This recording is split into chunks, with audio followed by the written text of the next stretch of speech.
it will be very difficult to predict what's going to happen and when it's going to happen because COVID is still there.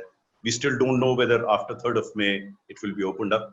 But my understanding is that the manufacturing sector will pick up pretty fast because whatever manufacturing has happened, that supply would be already taking place and there would be a pressure on the manufacturing sector. So there will be no dearth of demand as far as manufacturing is concerned. So manufacturing sector will pick up fast. Number two, the sector which I see to be flourishing in the near future would be those sectors based on technology, because gradually almost everyone is switching over to virtual interaction, like the conference that you are having. So whereas people like those that are managing these conferences through the virtual mode will stand to benefit, but the actual conferences will come down because I don't see many actual conferences happening in the next 6 months. So that's another segment that's going to suffer on account of this.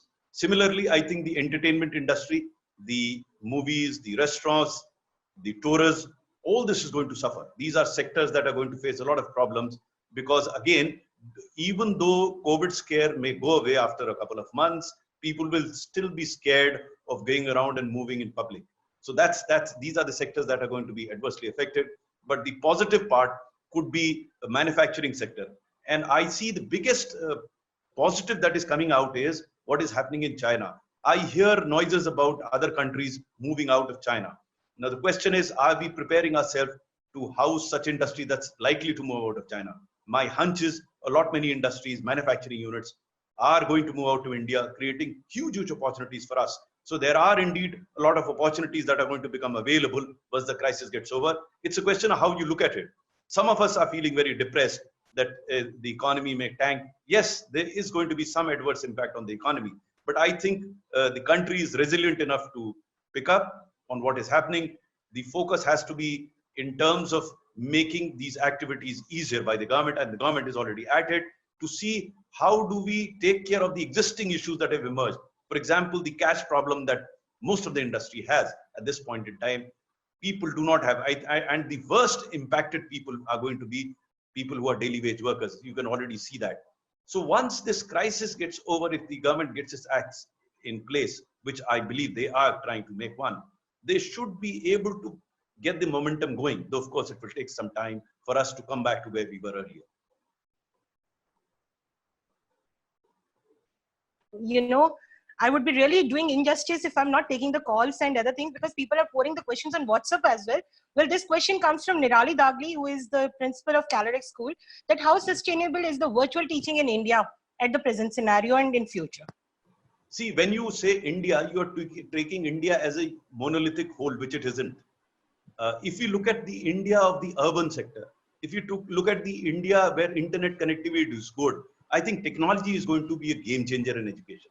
But there is a huge segment, huge part of this country where such technology does not exist, where I think the traditional way of teaching will continue. Let me clarify here. Whereas technology is going to be a very, very useful supplement to teaching, I don't think it can ever, or it should ever, replace the teacher. Teacher is going to be there. But technology is going to play an increasingly greater role in terms of delivering quality education in the country. I'll give you a very small example. When I was a child, when I was going to the school, I struggled to understand the Archimedes principle. And as Secretary Education, someone showed me a video of Archimedes principle. Just the moment I saw that video, I can't forget that video. Within a minute and a half, I understood the principle. So that's the power of technology. But the human touch which the teacher provides cannot be replaced by technology. So technology will play a very important role. In the coming days, in urban areas with technology, I mean, people have been approaching me, they've been asking me whether they could think in terms of an alternative day school. Why have school every day? One day let the child be at home and learn through the internet, and one day he comes to the school. There could be common facilities created for sports where children can go. But as far as learning is concerned, they need not go to the school every day. So these are things that are being talked about. I think what has happened through COVID, people have started thinking it will lead to a lot of innovation and new practices will emerge. Right. Thank you so much, sir, for this question. I'm getting the pouring of the questions, which on unable to stop this tsunami of the question. Well, this question comes from Orissa, that how do you foresee the COVID crisis affecting the income inequality in India? I think when I said that you are an ex-administrative officer, Indian administrative officer, people are, okay, I have received your email ID, sir. In fact, I would put all the questions to people, in a video way, so that a video thing can be put, but still people will send you the questions. Well, this question is again on that which future segment would have pursue the career start and what is the new business opportunities. So, the moment when I said you're an administrative person, so they're asking education, administrative, every question to you. No, I have no. So the question. I have no problem with any question. I think inequality is going to be impacted because the worst affected by this are the poorest of the poor. In fact, if you look at the manner in which migration happened from cities or larger towns to their home places, it's pretty pathetic. Those guys are going to be impacted. For them to come back and get into employment is going to be pretty bad. All of us will have to join hands to see that the impact is reduced as much as we can and help the government in doing that. So that is as far as this is concerned. The other question, what was the other question? So other question is, which segment would come forward and what are the business opportunity where people should start their startups? Huge business opportunities are going to come up. One is the technology segment. All communication is going to switch over to internet. A lot of communication will go. A lot of virtual participation. It's already happening thanks to COVID. I think like this conference, you wouldn't have visualized, but for COVID, because we are sitting at home. And I used to travel thrice a week to some destination in the country. And now every day I'm having in a day more than one conference. And it's not very difficult for me to sit here at home and do it. So these also creates huge opportunities for people to create such platforms, what such interactions could happen seamlessly, discussions could happen. I'm holding meetings sitting at home, something which I never thought I would do. Now I'm doing it more than a meeting a day. So the whereas traveling will come down, but alternative ways of communication will emerge and technology will play a very important role. I think people who are going to get into startups are going to develop these virtual frameworks. They were already there. Like, for example, the marketing part, a lot of shopping was happening through the internet mode. Now it will increase. Everything is going to, wherever possible, technology is going to take over and replace physical interface. And that's an area where a lot of startups are going to come up. People are going to come up with more programs, more applications. They were already there, but more and more will come up. More segmented applications will come up. So technology will be an area where people will be doing a lot of startup work. Sir, one more question. This is from the educators. That how do you foresee, looking at the current scenario, there are so many predictions. So how do you foresee this education academic year for the students, and what should be the precautions or the preventionary measures that teachers should take, schools should take, and students should take? So this is all the three stakeholders would be asking you these questions.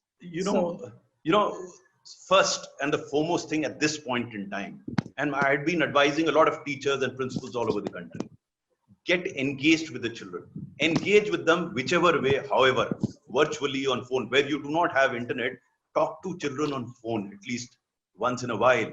The engagement part is extremely, extremely important, because more than anything else, it's going to become a mental issue. Imagine a child stuck in a house, in a room, he's not moving out, and only either his parents or siblings are there. Someone will have to speak to them. So this engagement has to, that's number one. Number two, I've been suggesting to teachers that wherever there is a possibility, and I would believe there is a lot of possibility, because almost every house has a smartphone now. That being the case, work out a schedule for every day, maybe 1 hour, 2 hours, 3 hours, every day, and give an assignment. Some will do, some will not do, but I think teachers should sit down and do it. Thirdly, interact with other teachers. I mean, there are already WhatsApp groups. Go beyond happy birthdays and good mornings and good evenings and sharing jokes. Get into some serious business. Use this internet to interact with your other colleagues, the friends that you have. Get to know how you can engage with the child or with the student more interestingly. See, the point is, the advantage is that the child is already hooked onto his somebody's phone, his parents' phone. I have grandchildren, and I know they will not leave their parents' phone. So they're already hooked on. So the point is, how do I create attractive applications for him or her to get on to learning something apart from doing other things that they're doing on the telephone? Now, these are the challenges that teachers, the students, the parents will have to do and work towards. Wow. So that's an amazing answer. So how many more questions can we have? Because I know you are... I'm here for another 15 minutes. Perfect, sir. I would take up another 3 questions then. So this question is again from a school teacher. She's asking that, when you mentioned that engaging with the students, in the place where the internet is there, that's okay. But the rural villages where the internet facility is not that very good, or the bandwidth problem is a very common thing nowadays. What is your advice to the teachers that how can they engage with the students? The telephone is still there. Internet may not be there. Telephone service is available throughout the country. So there's no harm in picking up a telephone and speaking to the parents and to children once in a while. Because you can't get internet connectivity everywhere, but telephone is everywhere. Almost every household or somebody will have a telephone somewhere. Talk to them on telephone, whoever you are. See, you can't have solutions to all the problems that are emerging out of COVID-19.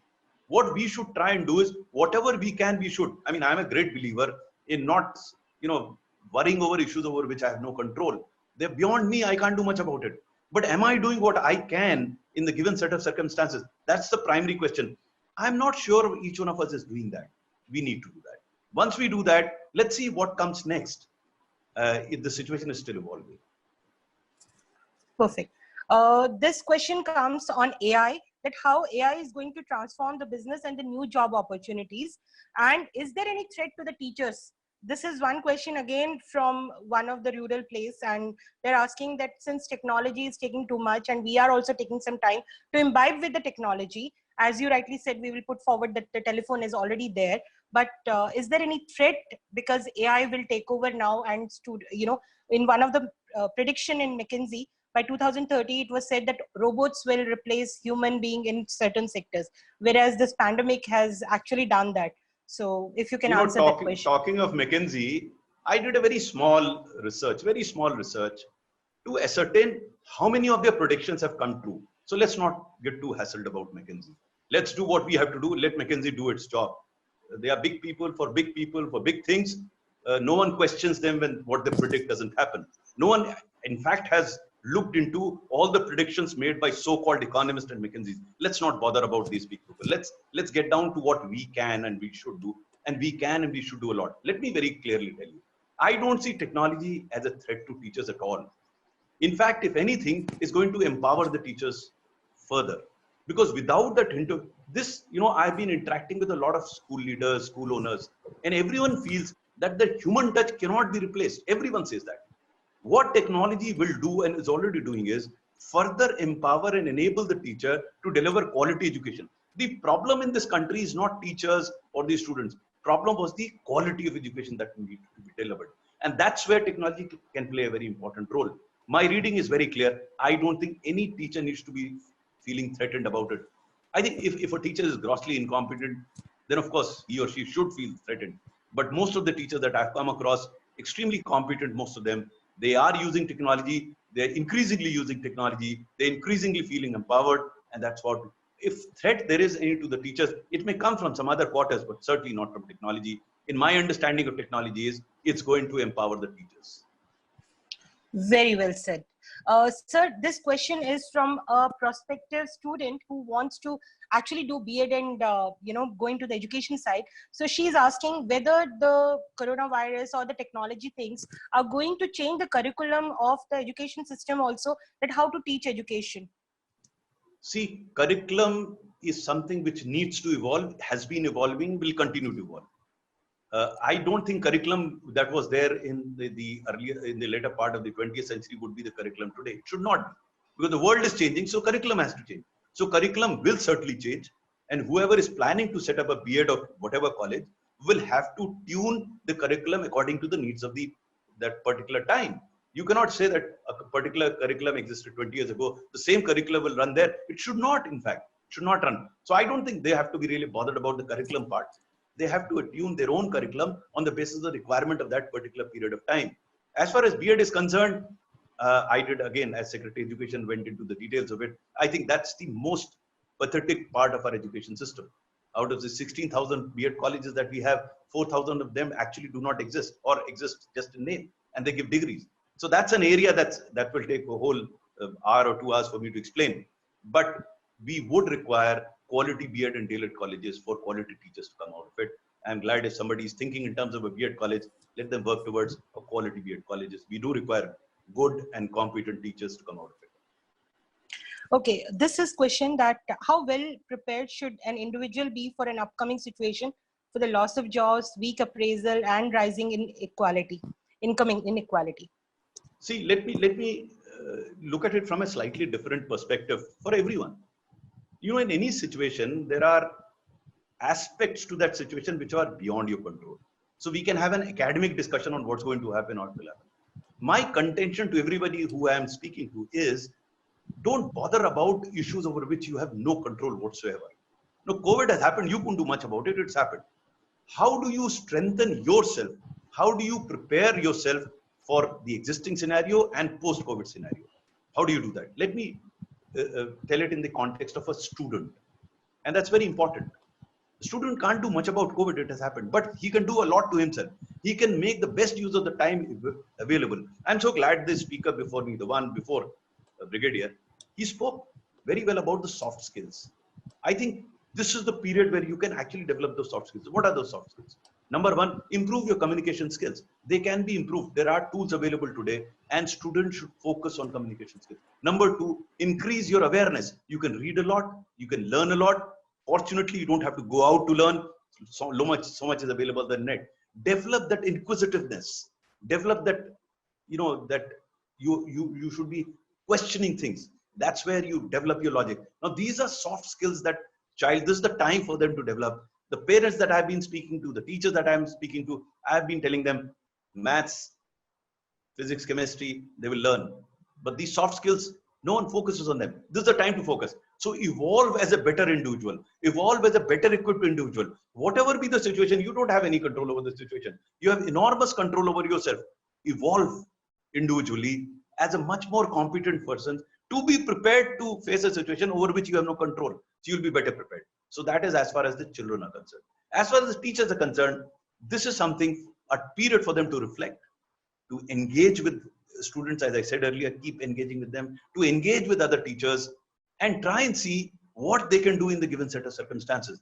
I mean, a lot of advice will be coming to them, but they can do it on their own. So each individual will have to, or individual sets of people will have to think differently and evolve as individuals and groups, reflect and improve.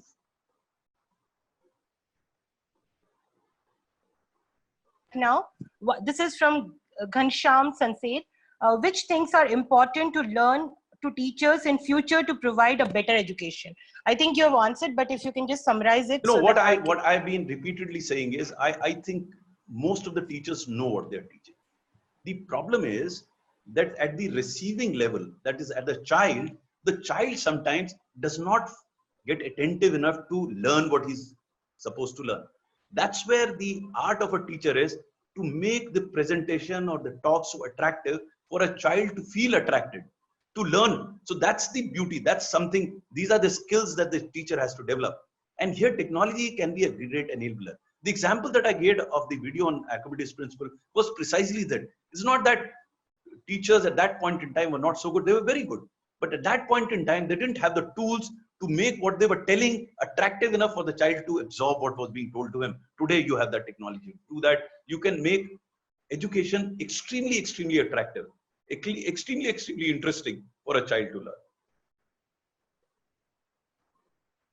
Final question, sir. This is from one of the NCCN member.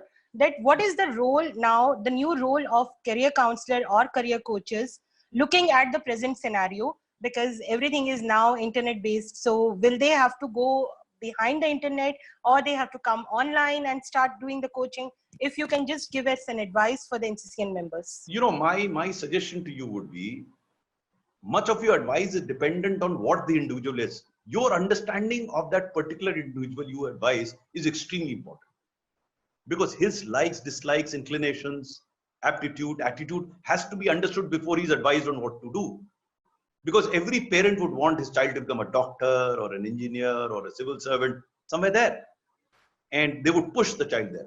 No, you are going to give a contrarian view if you find the child not inclined towards these. And that's the art that you have to develop at your end, how to understand an individual. Now, I'm not a psychologist. I'm not an expert at that. But that's something which you have to develop. It may not be very easy for you to understand an individual through a virtual medium like this, when you're talking to him in this manner, it may not.